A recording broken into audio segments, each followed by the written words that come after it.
Information about, हम लिखेंगे इन electronic configuration, electronic configuration, electronic configuration give the information about the information about number of electron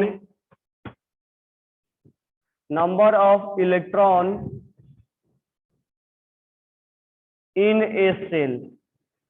एक cell में कितना electron होता है, इस चीज के बारे में हमें इलेक्ट्रॉनिक कॉन्फ़िगरेशन जानकारी देता है। ठीक है, अब इलेक्ट्रॉनिक कॉन्फ़िगरेशन पढ़ने के पहले हम एक दो बेसिक टर्म तुम्हें बताना चाहेंगे। तो बेसिक पॉइंट नंबर वन, तो ध्यान से समझना। बेसिक पॉइंट नंबर 1 क्या है? हम जानते हैं कि इलेक्ट्रॉन जो है वो न्यूक्लियस के चारों तरफ रिवॉल्व करता है, चक्कर लगाता है। Electrons are revolving around the nucleus at their own path, और उस पाथ को हम क्या बोलते हैं? बताओ जल्दी से। That path is known as, no any student? Ranjan Nidhi, एक आंसर। नेत्रा, पाठक नायक, सेल और ऑर्बिट, बिल्कुल। तो electrons are revolving in their around the nucleus in their own path is known as shell और ऑर्बिट। ओके ना? इसका डेफिनेशन लिखना कोई जरूरी नहीं है। अब ये ऑर्बिट नंबर 1 है, this one is orbit number 1, जिसको हम n इक्वल टू 1 से लिखेंगे। This one is orbit number 2, orbit number 3, orbit number 4। आगे भी लिख सकते हैं, स्पेस नहीं है, नहीं तो पूरा व्हाइट बोर्ड भर जाता। ठीक है, तो ऑर्बिट नंबर 1 2 3 4, यानी उस ऑर्बिट को हम n से रिप्रेजेंट करते हैं। अब कहानी यहाँ से स्टार्ट होता है। जैसे जैसे केमिस्ट्री और आगे बढ़ा तो ये देखा गया कि ये सेल है, ये सेल है। ठीक है, ये है सेल। अब इस सेल के अंदर जैसे हमारा बिल्डिंग है, अब बिल्डिंग के अंदर रूम होता है। अब ये गोडाउन बाहर से देखो तो बिल्डिंग है, अब आओगे तो ये रूम है, ये रूम नंबर 1 है, 2 है, 3 है, 4 है, 12 है, 13 है। तो यहाँ पर इसके अंदर सब सेल होता है, सब सेल। तो सब सेल को दिमाग में रखना है रूम के जैसा, कि बिल्डिंग के अंदर रूम होता है। तो सब सेल, यहाँ पर एक सब सेल है। ऑर्बिट नंबर 1 हैज वन सब सेल दैट इज एस। हम यहाँ लिखेंगे ऑर्बिट नंबर 1 या सेल नंबर 1, ऑर्बिट लिखो या सेल लिखो। Cell number 1 has one subshell, one subshell that is S. Orbit number 1 के पास एक सबसेल होता है और वो होता है एस।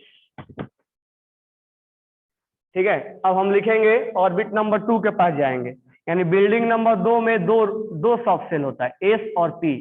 तो हम यहां लिखेंगे कि ऑर्बिट नंबर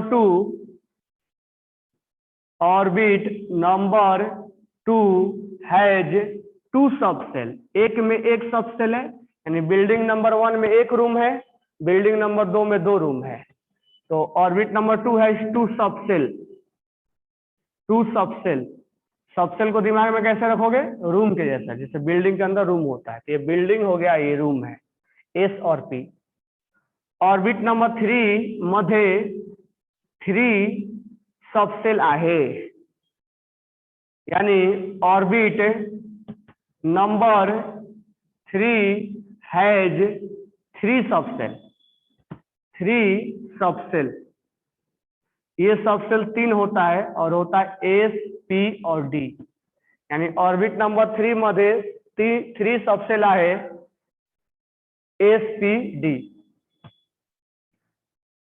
ऑर्बिट नंबर 4 मध्ये 4 सबसेल आहे, SPDF.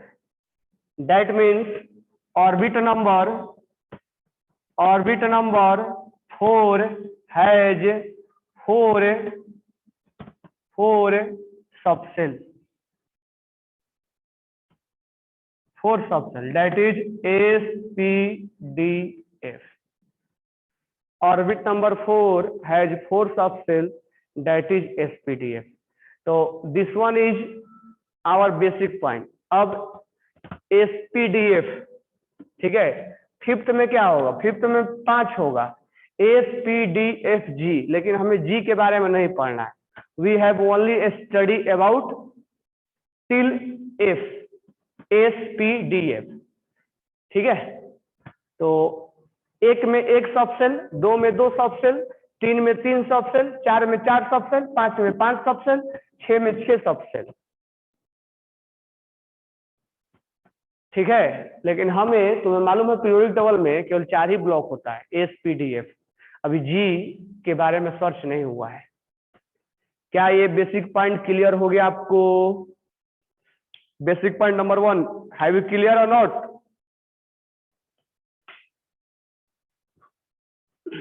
राफिया, रुद्राक्ष, रोहिणी,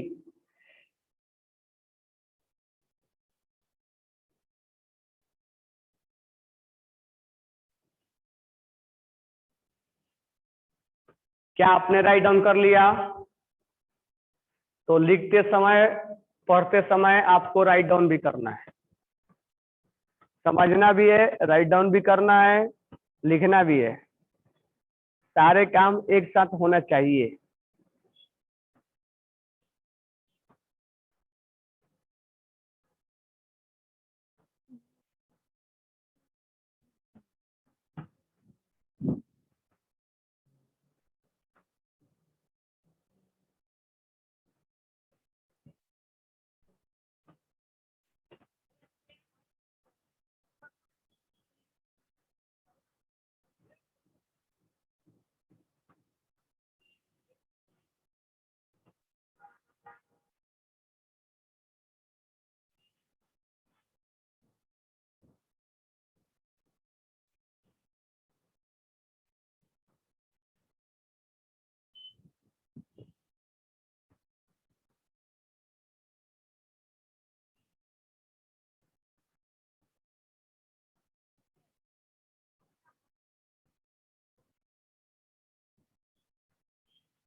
सबने राइट डाउन कर लिया?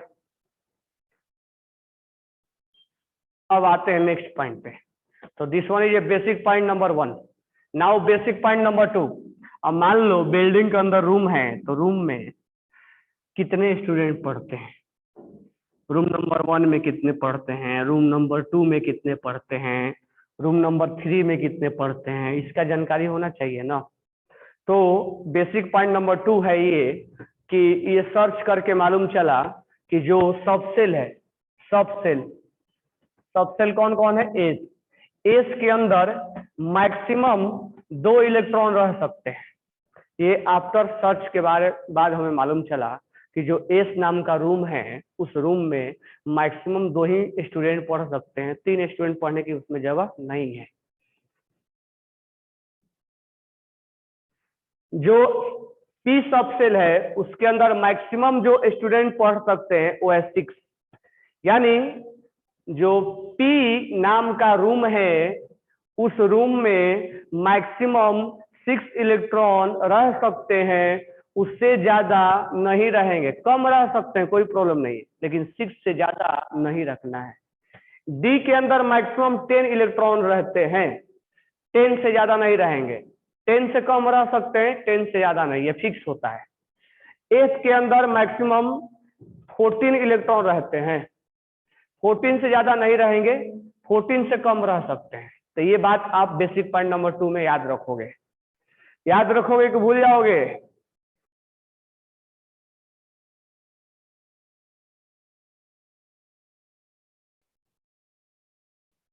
याद रखोगे या भूल जाओगे?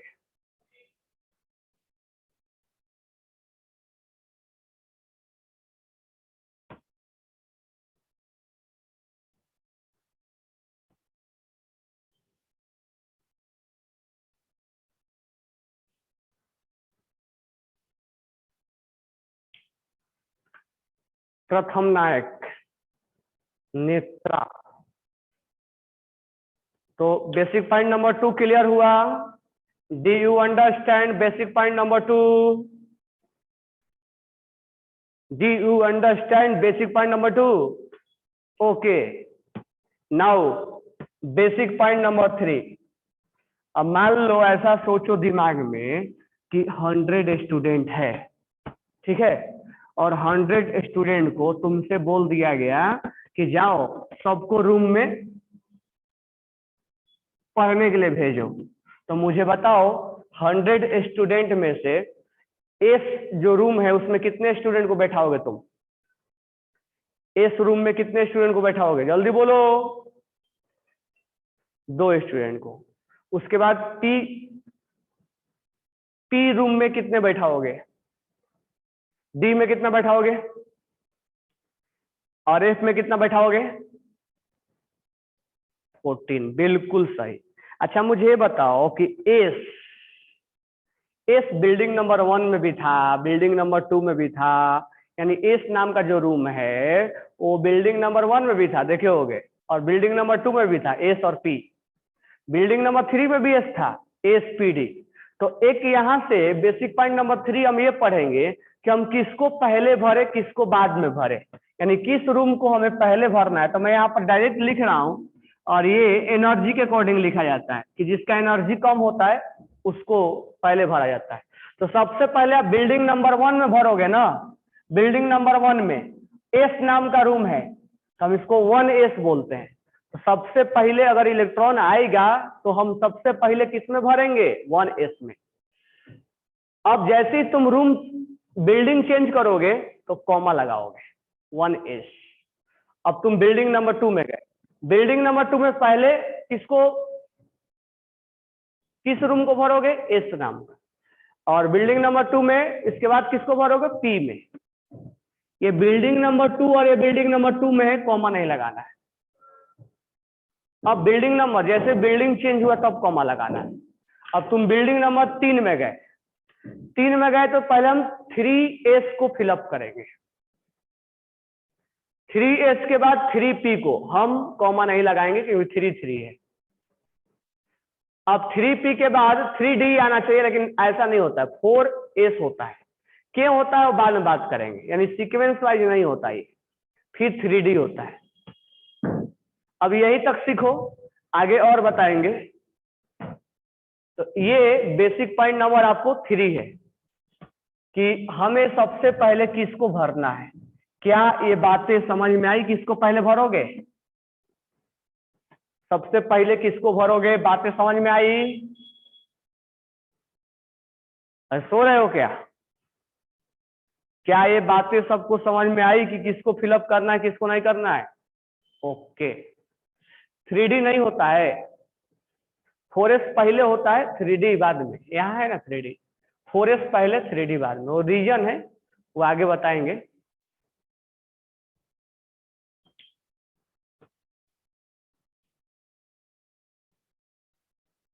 चलिए जी, अब हम बेसिक पॉइंट नंबर 3 समझ लिए। अब आते हैं इलेक्ट्रॉनिक कॉन्फ़िगरेशन निकालने। तो तुम बताओ किस एटम का हम कॉन्फ़िगरेशन निकाले? सबसे पहले जो एटम का बोलोगे उसका निकालेंगे। किस एटम का पहले हम इलेक्ट्रॉनिक कॉन्फ़िगरेशन निकालें? एग्जाम्पल अब यहाँ से लेते हैं। तो एग्जाम्पल बताओ किस एटम का निकाले? पोटेशियम का, मैग्नीशियम का, सोडियम का। चलो नाइट का बात मान लेते हैं, नाइट के सोडियम का निकालते हैं। तो बताओ सोडियम का एटॉमिक नंबर कितना होता है? सोडियम का एटॉमिक नंबर कितना होता है? 11। तो सोडियम का एटॉमिक नंबर 11 होता है। तो मुझे बताओ इसके पास कितने इलेक्ट्रॉन होंगे? If sodium has 11 atomic number, then how much electron it has? 11, है ना? अब सोचो, मैं तुम्हें जैसे बता रहा हूं वैसे सोचो। तुम्हारे पैकेट में 11 रुपया है और तुम सबसे पहले टेम्पल नंबर 1 पे गए। तुम्हारे पैकेट में 11 रुपया है और तुम सबसे पहले टेम्पल नंबर 1 पे गए, वहां एक भिखारी मिला एस नाम का। सबसे पहले टेम्पल नंबर 1 पे गए, एक भिखारी मिला एस नाम का। तो बताओ ये जो भिखारी है ये कितना रुपया मांग रहा है? कितना रुपया मांग रहा है? 2 रुपया मांग रहा है। एस के जो अभी लिखवाया था बेसिक पॉइंट नंबर 2 में याद करो, 2 एस में कितना रहना चाहता है? 2। तुम्हारे पैकेट में कितना रुपया है?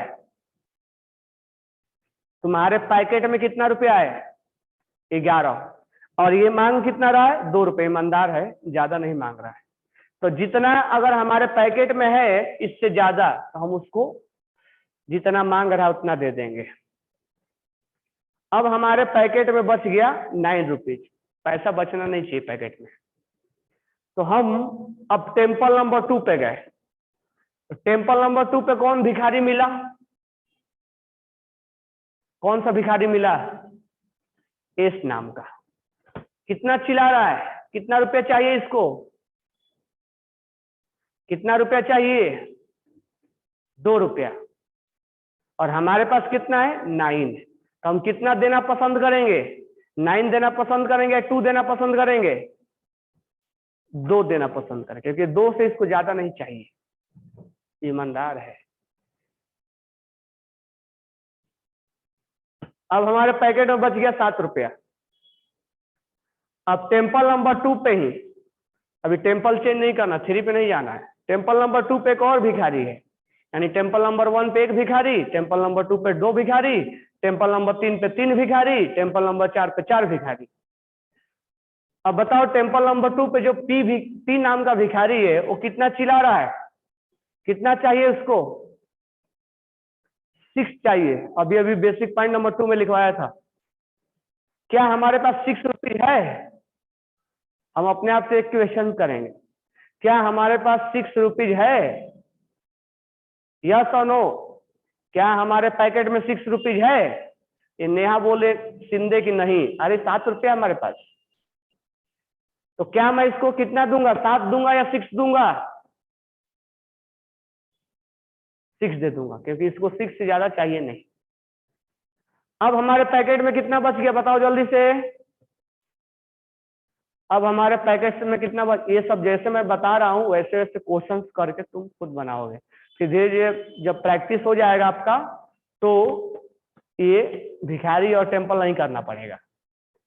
अब हम कहा जाएंगे बताओ? टेम्पल नंबर 3 पे। 3 पे कौन है भिखारी? एस नाम का। बताओ कितना मांग रहा है? कितना मांग रहा है? 2 मांग रहा है। 1 नहीं मांग रहा है, एक गधेड़े 1 मांगेगा,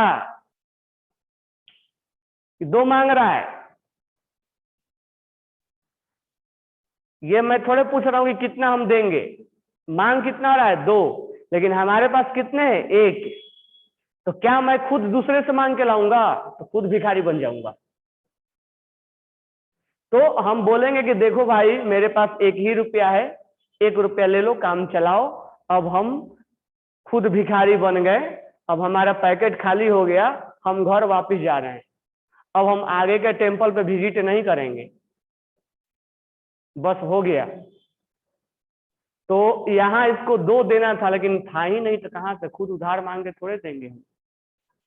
तो हम बोले, तो इसीलिए बोला जाता है कि एस को मैक्सिमम 2 देंगे, 2 से ज्यादा नहीं देंगे, लेकिन कम कम दे सकते हैं।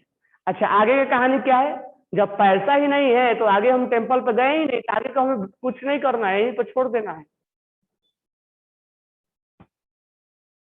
यही तो खत्म हो गई कहानी, पैसे खत्म, घर वापिस। अब तुम देखो यहाँ पर ऑर्बिट नंबर 1 में कितना इलेक्ट्रॉन? 2। ऑर्बिट नंबर 2 में कितना इलेक्ट्रॉन? 8। दोनों ऑर्बिट नंबर 2 का है। और ऑर्बिट नंबर 1 में 3 इलेक्ट्रॉन, 1 इलेक्ट्रॉन है। तो तुम जो 10th क्लास में ऐसे पढ़ते थे 281, अब ऐसे निकालेंगे। इससे क्या बेनिफिट्स है हमारे को? तो ये चीजें समझ में आया था कि एस ब्लॉक का ये ग्रुप, ये जो लास्ट इलेक्ट्रॉन तुम जिसको देते हो वो ब्लॉक को बताता है। तो हमें समझ में आया था कि S belongs to S block, sodium belongs to S block. काई काई समझ लो सांग, समझ लो कि नहीं समझ लो?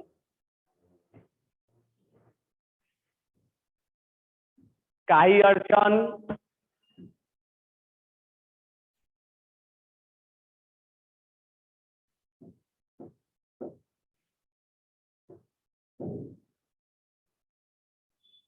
नहीं।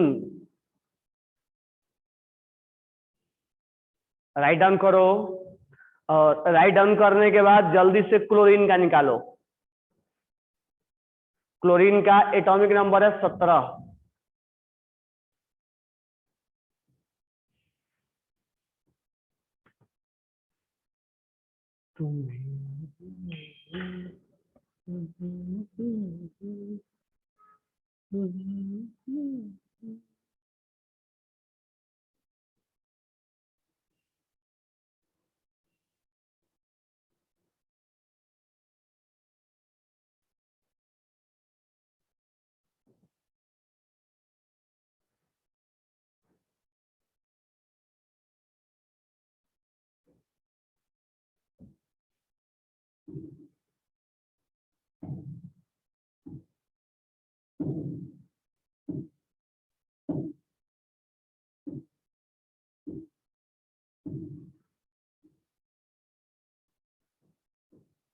क्लोरीन का किसने निकाल दिया? लास्ट पी होता तो क्या होता? तो पी होता तो वही होता जो हमें मालूम है। क्लोरीन का किसने किसने निकाल दिया? नाइट ने भेजा है, मोरे ने भेजा है। ठीक है, बिल्कुल। ये कॉपी पेस्ट नहीं करके भेज रहे हो ना गूगल से? देखो हमारे पास पैकेट में कितना रुपया है? 17 रुपया। सबसे पहले किसको देंगे? सबसे पहले किसको देंगे? 1s को। कितना देंगे? 2। अब बताओ, अब इतना मैं कैलकुलेशन नहीं करूंगा, अब दिमाग में ही सब करना है। अब कितना बच गया? 15। आगे गए टेम्पल नंबर 2 पे, 15 है तो आराम से 2 दे देंगे। बच गया कितना? 13। आराम से दे देंगे। अब कितना बच गया? 17 था ना, 17 था तो 15, 13, 7 बच गया, 7 बच गया। अब कहाँ जाएंगे? 3 पे। 7 है तो 2 दे दो आराम से। अब बच गया 5। 3p। अब ये मांग रहा है 6 रुपया, और है कितना? मांग रहा है 6 रुपया, है कितना? 5। तो हम क्या बोलेंगे? भाई 5 रुपया है, ले तो लो। बोलेगा दे दो। पैसा खत्म, घर वापिस।